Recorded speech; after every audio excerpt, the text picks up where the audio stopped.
여러분 안녕하세요. 블랙입니다. 요즘 최근에 오미크론이 엄청난 이슈가 되고 있습니다.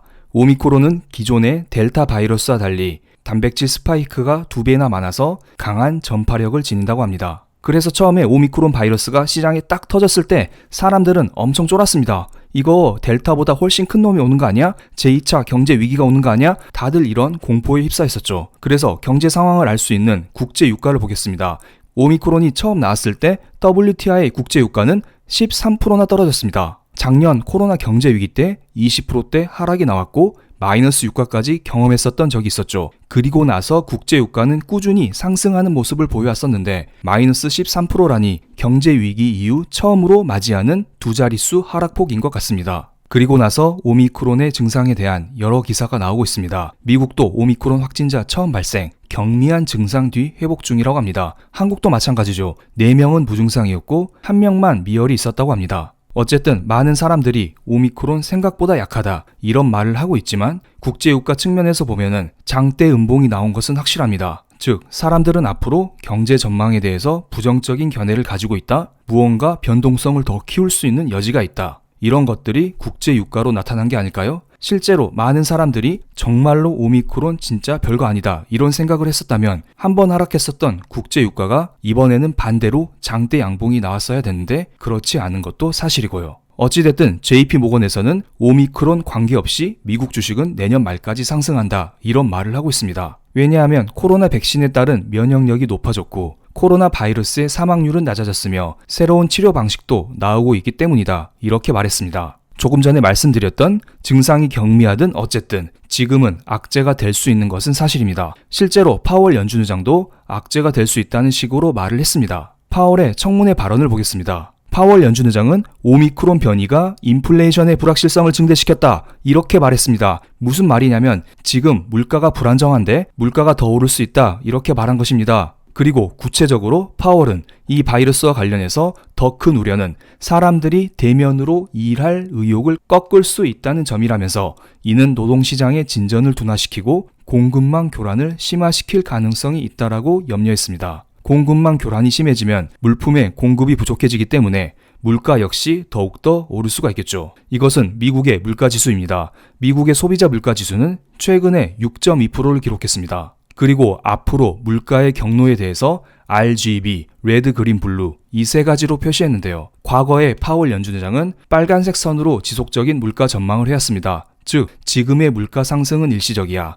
내년에는 꺾일 거야. 이런 전망을 꾸준히 해왔었는데 최근에 초록색으로 약간 느낌이 바뀌었죠. 물가 상승에 대해서 일시적이라는 말을 쓰지 않겠다고 했습니다. 즉 앞으로는 초록색으로 가겠다는 말을 했습니다. 이것에 대해서는 제가 최근에 연준의 거짓말이란 제목으로 영상을 하나 올려드렸으니 이것을 참고해 주시면 감사하겠습니다. 그런데 며칠 전 의회 청문회에서는 파월이 또 이런 말을 했습니다. 지금 오미크론 때문에 앞으로 물가가 더 오를 수가 있어. 앞으로 파란색처럼 이렇게 물가가 튈 수 있어. 이런 말을 한 것입니다. 물론 당장 튄다 이런 것을 말하는 것은 아니에요. 앞으로 오미크론이 어떻게 흘러가는지 이것을 보고 물가에 대한 경로를 판단할 수 있을 것 같습니다. 그래서 이렇게 물가가 올라가면 어떻게 될까요? 연준 입장에서는 테이퍼링을 조기에 종료할 필요가 있겠죠. 기사를 보겠습니다. 파월은 커지는 물가 상승 우려에 대응하기 위해서 연준의 자산 매입 축소 규모, 테이퍼링 속도를 높일 가능성을 언급했다고 합니다. 의회 청문회에서 이런 말을 했어요. 몇 주 뒤 열리는 다음 회의에서 연준이 말하는 것입니다.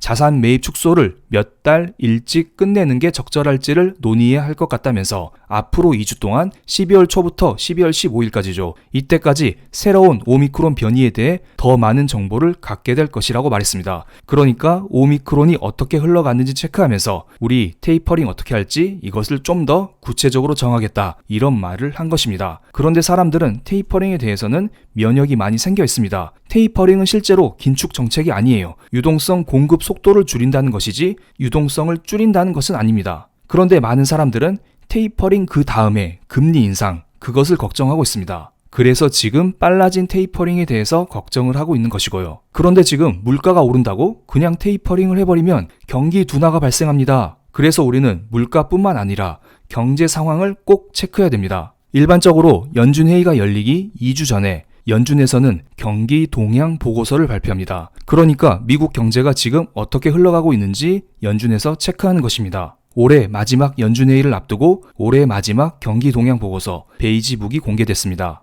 여기에서 이런 말이 나왔습니다. 연준은 대다수 지역에서 미국 경제 활동이 10월에서 11월 초까지 완만한 속도에서 보통의 속도로 성장했다고 밝혔습니다. 즉, 지금 경제가 좋아지고 있다. 이렇게 경기를 진단한 것입니다. 지금 경제가 좋아지고 있고 물가 역시 보통에서 강한 속도로 올랐다고 합니다. 그러니까 물가도 오르고 경제도 좋아지고 있습니다. 즉, 연준 입장에서는 테이퍼링을 하지 않을 이유가 전혀 없는 것입니다. 지금 미국의 코로나 확진자 수를 체크해 보겠습니다. 작년에 피크를 한번 찍었고 올해 델타 코로나 때문에 한 번 더 피크를 찍었습니다. 그리고 지금은 생각보다 유럽에 비해서는 적은 코로나 확진자 수를 보이고 있죠. 앞으로 2주 동안 코로나의 확산이 크게 이루어지지 않으면, 즉 코로나 확진자 수가 적당히만 증가하게 된다면 12월 15일, 16일 연준회의에서 파월 연준의장은 테이퍼링 발표를 무조건 할 것이라 봅니다. 그런데 사람들은 이것에 대해서 많은 발작을 하고 있습니다. 미국의 10년물 국채금리와 2년물 국채금리를 한꺼번에 비교해 보겠습니다. 일반적으로 미국의 10년물 국채금리는 미국의 경제 상황을 나타냅니다. 미국의 경제가 좋으면 10년물 국채금리는 상승하고 미국의 경제가 좋지 않으면 10년물 국채금리는 떨어집니다. 그리고 비교적 단기금리인 미국의 2년물 국채금리는 미국의 금리 인상 가능성을 나타냅니다. 지금 미국의 2년물 국채금리가 상승하고 있죠. 이것은 미국에서 금리 인상 가능성이 점점 커지고 있다. 이것을 말하고 있는 것입니다. 그에 비해 지금 미국의 10년물 국채금리는 점점 떨어지고 있습니다. 앞으로 연준의 긴축 정책, 오미크론 바이러스 때문에 미국의 경기가 둔화될 것이다. 이것이 반영된 것이라 볼 수 있습니다. 그래서 우리는 10년물 국채금리와 2년물 국채금리의 차이, 장단기 금리차를 체크할 필요가 있습니다. 장단기 금리차가 축소되면 축소될수록 앞으로 경제가 좋지 않은 것이고요. 장단기 금리차가 확대될수록 앞으로 경제가 좋아진다는 것입니다. 올해 3월달을 볼게요. 올해 3월달은 델타 코로나가 터지기 전입니다. 그때만 해도 미국의 장단기 금리차는 1.6%를 나타냈습니다. 그런데 지금 볼게요. 지금은 연준의 테이퍼링 금리 인상, 게다가 오미크론 바이러스까지 터진 상황입니다. 지금은 장단기 금리차가 올해 3월 대비 절반으로 뚝 떨어진 0.8%를 나타내고 있습니다. 그러니까 연준은 베이지북을 통해서 경제가 좋다고 이야기를 했지만 국채 금리를 봤을 때에는 앞으로 경기가 둔화된다. 이것을 나타내고 있는 것입니다. 그렇기 때문에 연준 입장에서 앞으로 금리를 올리거나 양적 축소를 감행하기에는 약간은 어렵지 않을까, 이런 생각이 드는 것도 사실입니다. 그런데 높아지고 있는 물가 상승률을 보면은 금리 인상을 주저하기에도 약간은 애매한 상황이고요. 연준은 지금 딜레마에 빠졌습니다.